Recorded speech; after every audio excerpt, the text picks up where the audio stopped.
एक दिन दिखा गुजरता इश्तिहार, एक दिन दिखा गुजरता इश्तिहार, देख ज्यादा कुछ समझ ना आया, तभी दी दिखाई एक दर्दनाक दहाड़, तभी दी दिखाई एक दर्दनाक दहाड़, मैंने फिर भी मदद की लगाई गुहार। और वो जो दर्दनाक दहाड़ दिखाई पड़ी थी वो किस दशा में पड़ी थी कि दशा बंधुआ मजदूर सी थी, दशा बंधुआ मजदूर सी थी, सजा कष्टजनक क्रूर भी थी, न वाकिफ उस पर क्या क्या बीती, फिर भी मेरी मदद ही की। कराह में किया वेष्टित खत, वेष्टित का अर्थ होता है लपेटना, इस हालत में भी वो मेरी मदद कर रही है और खत लिखकर अपने भाव प्रकट कर रही है कि कराह में किया वेष्टित खत, पढ़ा बनाया जा रहा है मठ, शरीर तो हो चुका है मृतक, बस मुझसे लगवाई जा रही है ताकत। हुआ जोशो खरोशो जराए जान, हुआ जोशो खरोशो जराए जान, कि ना ही खुदा होगा ना ही भगवान, पूजनीय योग्य बनाएंगे जिसे, होगा वो मानवता का ज्ञान, होगा वो मानवता का ज्ञान। पर हुआ अचंभित जराए जान, हुआ अचंभित जराए जान, सब चाहते मठ का निर्माण, पर मठ में गढ़ी है जिसकी जान, रहना चाहते उससे अनजान।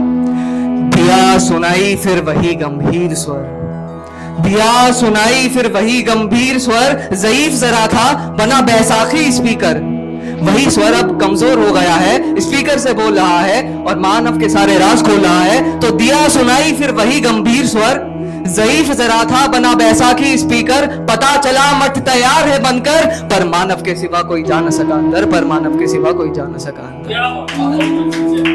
और देखिए, अगर मैं यहाँ पर भी आप सभी से पूछूं कि हमारे समाज के बारे में आपके क्या विचार है, तो मुझे लगता है ज्यादातर लोग उसको कोसेंगे ही, उसके बारे में नकारात्मक ही बोलेंगे। मुझे लगता है समाज एक ऐसा बेजुबान है जिसके बारे में कोई भी कुछ भी बोलते चला जाता है। तो उन्हीं में से एक मैं हूं जिसने समाज के ऊपर एक कविता लिखी है। तो इस कविता को ध्यान में रखते हुए इस कविता में भी दो बातें मैं बताना चाहता हूं कि नकाब समाज के लिए और दूषित धारा समाज के लिए है। तो एक रूप बैठा है नकाब में, एक रूप बैठा है नकाब में, दिखा रहा है ख्वाब ये नकाब के, पर उतारता है जब नकाब ये, पर उतारता है जब नकाब ये, स्वरूप दुष्ट ऐसा न देखा ख्वाब में, बह रही है यही वो दूषित धारा, बह रही है यही वो दूषित धारा, जिसने किया है स्वच्छ जल प्रदूषित सारा, है इसने स्वच्छ धारा को इतना धिक्कारा, वो आत्महत्या नहीं है यही उसका हत्यारा, है यही उसका हत्यारा।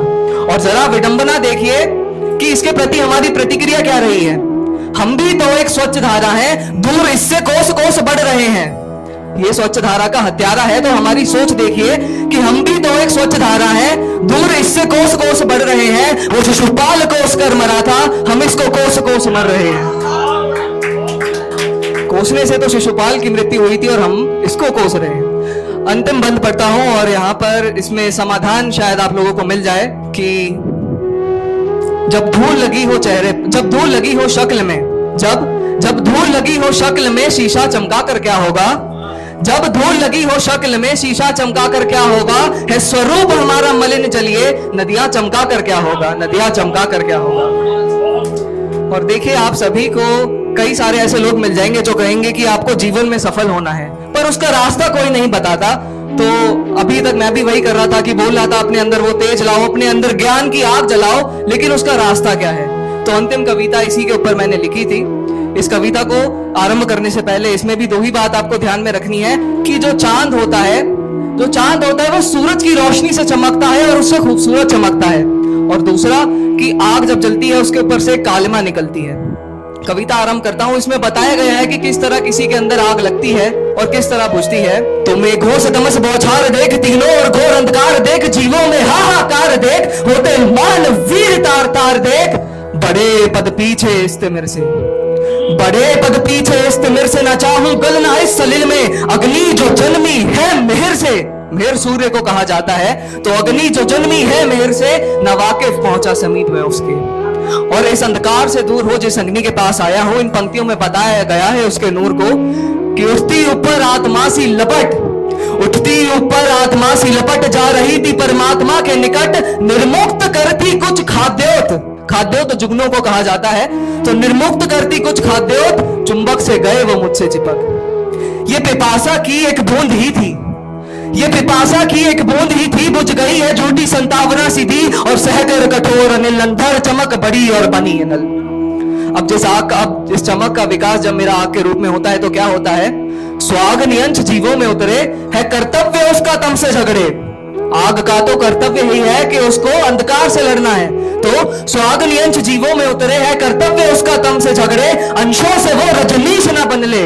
रजनीश चांद को कहा जाता है और उसकी खूबी याद रखिएगा।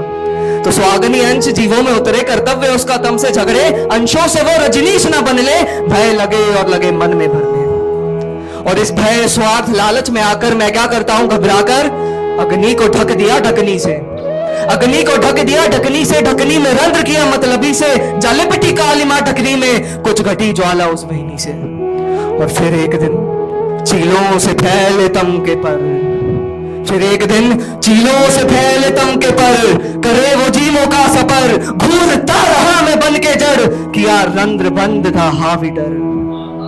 और फिर इस घटना के पश्चात सोचा मैं देखूं अपनी आग, दिखी बस कालिमा और राख, मिला नाग का सुराग, मिला नाग का सुराग। धन्यवाद।